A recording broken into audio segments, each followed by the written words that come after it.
Hi, I'm Sarah, your true crime best friend, and today's story is off the wall crazy.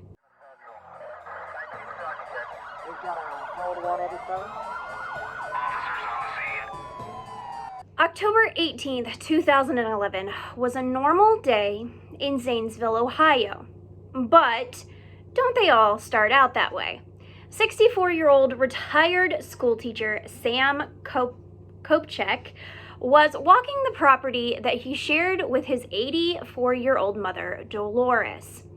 The small farm that he lived in was near the Muscatine County Animal Farm, a small property that housed all different kinds of animals.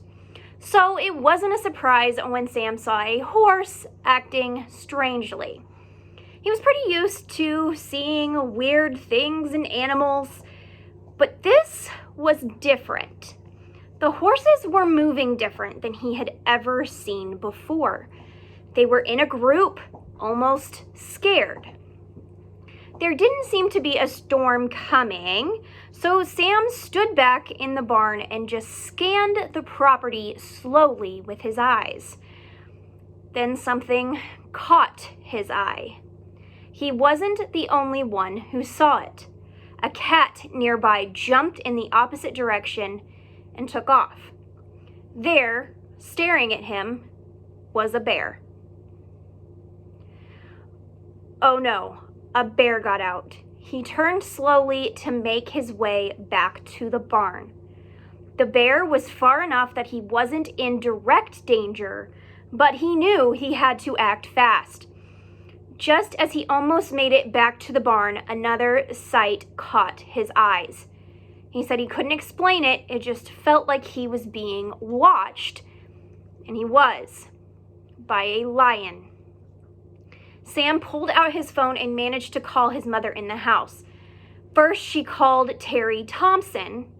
Terry was the owner of the animal farm next door and closest to help out when they needed it. And this was his farm. It rang, but no answer. So next, she called 911. 911? Yes, this is Miss Kopchek on Kopchek Road. We live next to Terry Thompson, and there's a bear and a lion out. The 911 operator knew that this was serious, but there wasn't much panic in her voice. She was used to these calls. This would mark the Muscatine County Sheriff's Office 36th visit to this farm. So she was scared, rightfully so, but not surprised. For this small town police department, a bear and a lion was a lot. But they knew the exact place to start, the Thompson farm. Police showed up at the front gate of the animal farm, not sure what they were going to see. As they came upon the front gate, they saw it, the bear. They radioed the chief, and his instructions were hard to hear, but clear. If they come out of that fence, you should shoot it. They had no choice. Just down the road was a school and a highway and a whole town of people that lived close. Then they saw it, a wolf running up the hill towards them. Oh no, they thought, this is bad. Terry Thompson had 56 exotic animals on his farm. At this point, the police didn't know how many or what animals could be roaming around them. Terry was an interesting man, to say the least. Much like what we saw on Tiger King, the people who own these private zoos can be very eccentric, and Terry was just that. Terry Thompson was a Vietnam War veteran and lifelong collector of exotic animals. He had acted as an animal handler on Wild Kingdom in 2008, and he provided a lion cub to a photo shoot with Heidi Klum. He had really been the go-to for exotic animals. However, things in recent years took a turn for Terry. His personal life took a very dark turn. He went to prison on federal gun charges. He was heavily in debt, and his wife left him. The farm had been repeatedly reported to police, and to Animal Affairs. The farm had these reports because of inadequate and unsafe housing for animals, as well as no water and food. To put this in perspective, a big cat will eat as much as 15 pounds of meat in a single setting. Terry had dozens of lions and tigers alone. That meant that he'd need to have at least 500 pounds of flesh to feed just his big cats. That is not including all the other animals. You can love animals and just not have the money to feed them. And this is where Terry ended up. Neighbors had previously complained of animals escaping, improper fencing, and causing damage to neighboring property. This is why those 36 calls have been made to the sheriff's office. The cops knew Terry and the farm well. But this was another level. You not only have all of these animals out, they are starving and ready to eat. In interviews, the police recall that day with tears in their eyes.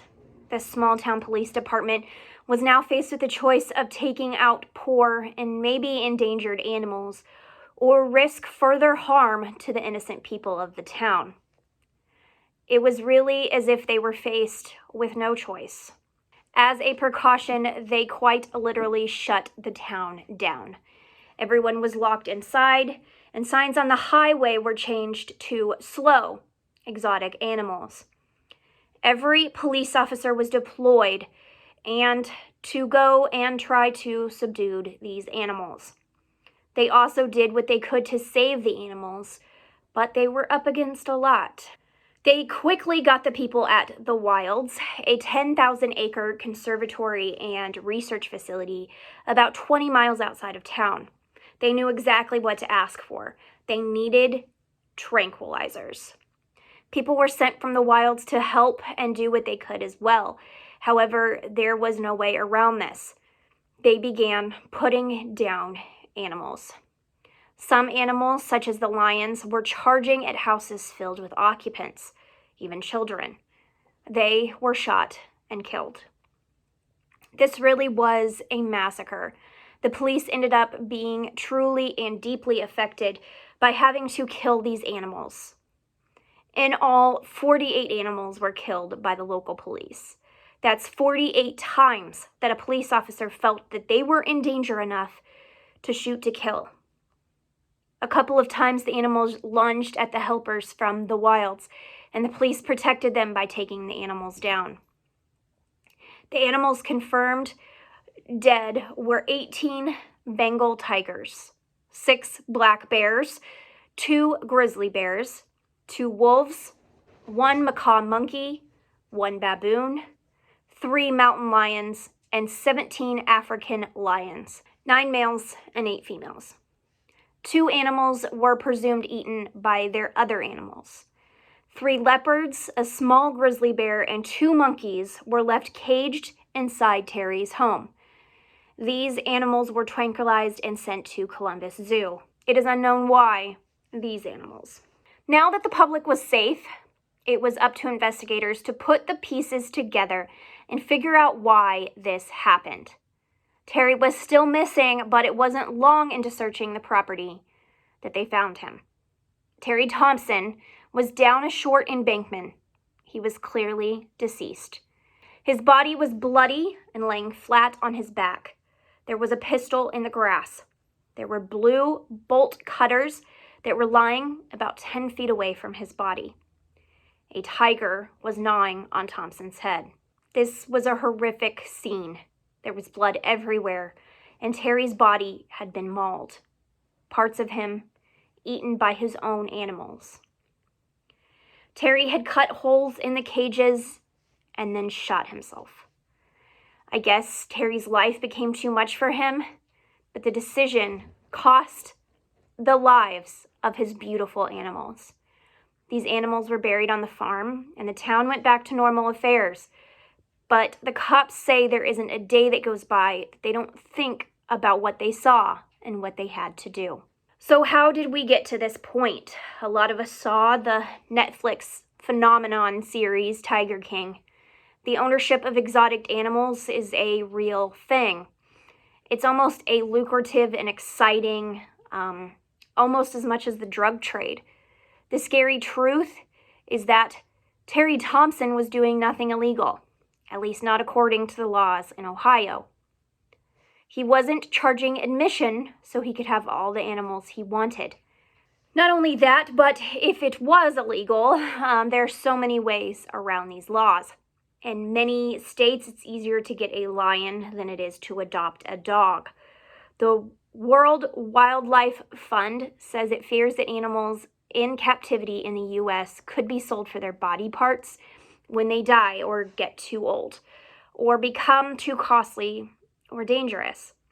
You could think of that as being one big cat, but this man had 56 on his property.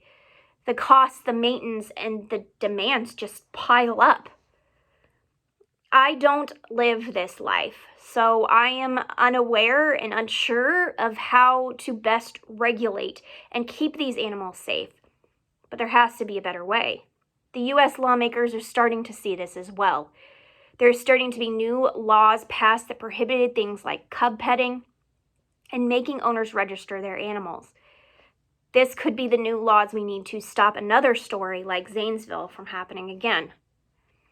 This story is just so sad, and it opened up my eyes at how cruel humans can be. What was going on in Terry's mind when he was releasing all of these animals? Had he foreseen what was going to happen? I mean, he had to think about it. It makes me so sad for the town and the police officers and these beautiful animals. I am putting some resources below to help with endangered animals if you'd like to check that out. I know this story was different than what I normally do. Some people are not going to think it's true crime. But this is my channel, and these are the things that I want to put out there and raise awareness towards. I love my animals. My pets are my world. You see them sometimes in the videos. We're big pet people, and so this story just touched me so much. And it's just really sad of how this all ended. I feel like it should have went another way. If you would like more true crime stories, yeah, they're not going to be like this, but if you want to see some true crime stories, please go and subscribe to my channel. As for now, I will see you guys later. Have a great day and be safe. Love you. And go pet a cat.